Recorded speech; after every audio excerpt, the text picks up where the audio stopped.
জোর কদমে কিন্তু চলছে জিদ্দার বুমেরাংয়ের পোস্ট প্রোডাকশনের কাজ। কিছুদিন আগে একটা পার্টিকুলার আর্টিকেল বেরিয়েছিল আমার মনে আছে, এবং সেখানে পরিচালক সৌভিক কুণ্ডুকে প্রশ্ন করা হয় যে বুমেরাং রিলিজ কি পিছবে নির্বাচনের জন্য ইত্যাদি ইত্যাদি। তো তিনি একটা কথা কিন্তু বলেন যে নির্দিষ্ট রিলিজ ডেটকে মাথায় রেখেই কিন্তু জোর কদমে পোস্ট প্রোডাকশনের কাজ চলছে, এরপরে বাকিটা প্রযোজকেরা ডিসাইড করবেন তারা কি করবেন। তো আমরা এখন থেকে ঠিক 22 ঘন্টা আগে নিখিল কদরু তিনি তার ইনস্টাগ্রাম হ্যান্ডেলে একটি স্টোরি দেন, এবং সেখান থেকে আমরা বিষয়টা জানতে পারি। তোমাদের দেখাই এই যে পার্টিকুলার এই যে স্টোরিটা, এই যে দেখো, এটা নিখিল কদরুজি পোস্ট করেছেন 22 ঘন্টা আগে, এবং এখানে দেখতে পাচ্ছি আমরা লেখা আছে রেন্ডারিং ইন প্রোগ্রেস। জিৎস ফিল্মওয়ার্ককে ট্যাগ করা আছে, সুপারস্টার বুমেরাং জিদ্দাকে ট্যাগ করা আছে, আর এখানে আমরা রুক্মিণী মৈত্রকে ট্যাগ করা আছে দেখতে পাচ্ছি।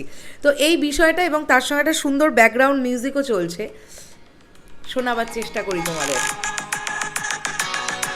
বেশ ইন্টারেস্টিং লাগছে কিন্তু বিজিএমটা। এবং ঠিক তারপরেই আমরা দেখতে পাচ্ছি তিনি মুম্বাইয়ে ঘুরছেন, মুম্বাইয়ের রাস্তা, তারপরে আমরা দেখতে পাচ্ছি জেডাব্লিউ ম্যারিয়েট মুম্বাই। তো এই বিষয়গুলো থেকে আমরা অনেকেই আইডিয়া করছি যে মুম্বাইতে কিন্তু ভিএফএক্সের কাজ চলছে বুমেরাংয়ের, মানে পোস্ট প্রোডাকশনের কাজটা মুম্বাইতে চলছে। তো আমরা এই ছবিটাকে নিয়ে সুপার এক্সাইটেড। এই ছবির ভিএফএক্সের কাজ প্রচণ্ড ভালো হবে, আমরা এমনটা আশা করব।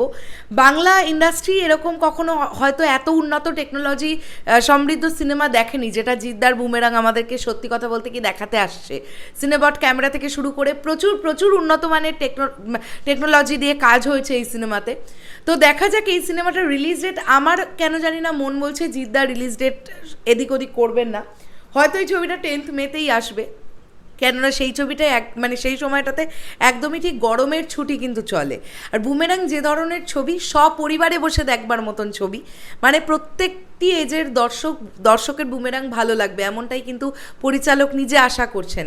এবং ডেফিনেটলি যদি স্ক্রিপ্ট ভালো না হতো, গল্প ভালো না হতো, জিদ্দা কাজ করতেন না, আমরা এমনটা অবশ্যই আশা রাখতে পারি। তো জোর কদমে পোস্ট প্রোডাকশন চলছে, ভিএফএক্সের কাজ চলছে, আমরা বুঝতে পারছি। এবার দেখা যাক, ধীরে ধীরে প্রমোশন হয়তো এপ্রিল মাস থেকে শুরু হবে। যদি মে মাসের 10 তারিখে রিলিজের মানে যেটা রিলিজ ডেট ঘোষণা হয়েছে সেটাই যদি থাকে, সেক্ষেত্রে এপ্রিলের 10 তারিখ ওই ঈদের টাইমটা থেকে প্রমোশন শুরু হবে, আমার এমনটাই মনে হয়।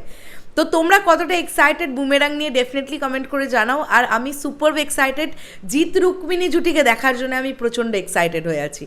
তো এই ছবিটার জন্য আমার প্রথম দিন থেকে এক্সাইটমেন্ট অনেক বেশি ছিল, কেননা জিদ্দা যেরকম ধরনের ছবি করছিলেন, যে ঘরানার ছবি করছিলেন, সেখান থেকে খানিকটা সরে এসে বুমেরাং একটা অন্য ধরনের ট্রাই। এবং অবশ্যই এটা যদি ওয়ার্ক করে, আমার এটা বিশ্বাস যে বুমেরাং একটা ভালো বক্স অফিস কালেকশন কিন্তু করতে পারবে। কেননা মাল্টিপ্লেক্স চেন থেকেও ছবিটা যেরকম বক্স অফিস করবে, সিঙ্গল স্ক্রিনে জিদ্দার একটা স্ট্রং ফ্যান বেস আছে, আশা করব তারা বুমেরাং দেখবে এবং তারা এনজয় করবে। তার সঙ্গে সঙ্গে যারা আরবান অডিয়েন্স তারাও যাবেন বুমেরাং দেখতে, এবং ছবিটার বক্স অফিস ভালো হবে। দেখা যাক কি হয়। তোমাদের এন্টায়ার বিষয়টাকে নিয়ে কি বক্তব্য অবশ্যই কমেন্ট করে যেও। আর দেখা হচ্ছে আবার খুব শিগগিরই। তাহলে এখনের জন্য এবং আজকের জন্য সকলকে বললাম শুভরাত্রি।